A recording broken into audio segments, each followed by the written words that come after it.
Vous êtes sur ce plateau avec nous. On va donc partir pour une petite analyse quand même, une réflexion.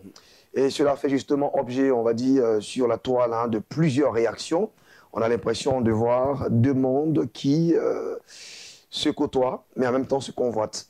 Et voici donc quelques vidéos que je propose et on revient justement ici pour le débrief. Jésus, je l'appelle comme ça.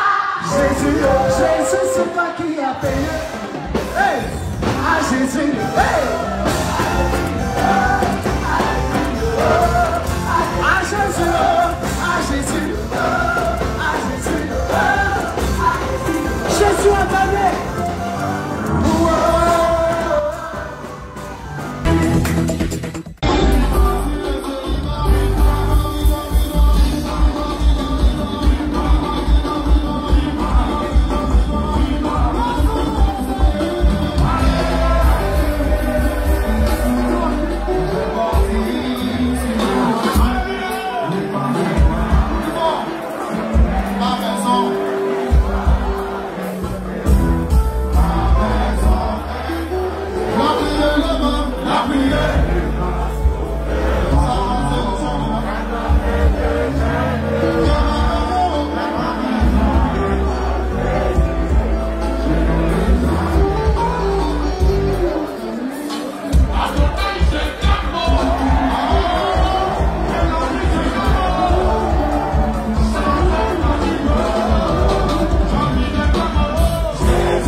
Voilà, donc ce sont ces deux vidéos.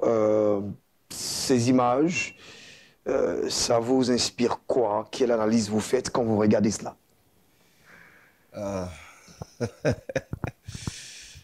Bon, je ne peux pas critiquer ce qu'ils ont fait parce que je ne sais pas dans quelle intention. Non, vous avez deux images, vous les interprétez. Oui, hein, il n'y a pas de critique à faire, vous les interprétez. Je vais interpréter. Et puis après, vous sortez votre... Quand je vois la première image, je veux dire celle qui concerne l'église où les gens sont en train de danser sous les refrains d'une mélodie que nous connaissons, je me demande si l'église n'a plus d'inspiration. D'accord. Je me demande si il faut forcément qu'on triche des gens pour pouvoir avoir des membres dans nos églises. Et en plus, une chanson qui est en vogue, je veux dire. Voilà, une chanson qui est en vogue et puis on sait sa nature. Je veux dire ça comme ça. Et pourquoi est-ce qu'on veut utiliser les moyens des autres pour pouvoir gagner les gens à l'église? Ce sont des questions que je me pose. Parce que souvent, on se dira, ce sont des moyens que nous utilisons pour envoyer des jeunes, pour envoyer ceci. Mais il y a d'autres moyens que le Seigneur nous propose. Mais justement, la réponse est dans la deuxième vidéo qui nous montre que les gens sont dans un maquis. Mais eux, par contre, ils chantent la chanson de Dieu dans le maquis. Oui, ceux qui chantent la chanson de Dieu, on pourrait dire que ce sont des gens qui aspirent à rencontrer le Seigneur. Ils veulent vraiment, ils sont conscients de Dieu. Ils sont conscients de leur sort eux-mêmes. Ouais. Mais ils n'ont pas quelqu'un pour leur expliquer comment entrer. Parce que généralement, même nos évangélisations, c'est tu iras en enfer, tu feras ceci, si tu ne veux pas ceci. Ils savent ça déjà. Mais ils ont besoin d'amour. Ils se réconfortent. Mais en même temps, ils ont peur parce que ce qu'ils veulent fuir est en train de venir dans ce qu'ils veulent rencontrer.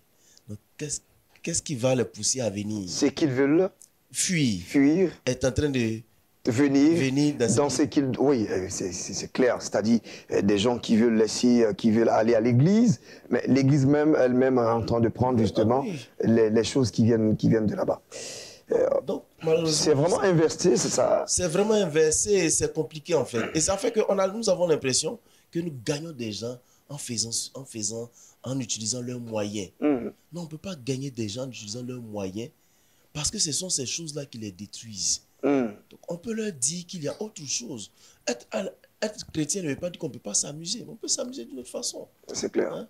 Avec d'autres musiques. Mais encore même, ce n'est pas dans l'église. Voilà. Encore même, ce n'est pas dans l'église.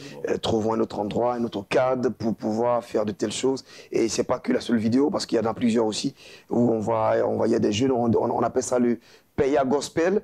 Hein, on a vu les Peya Gospel dans les églises. Bon, on commence à avoir peur quand même. On commence à avoir peur. À force de vouloir gagner des gens, les moyens qu'on utilise vont contre nous-mêmes. Absolument. Voilà donc pour cette petite réflexion. Et votre dernier mot? Faisons attention. Faisons attention. Attention.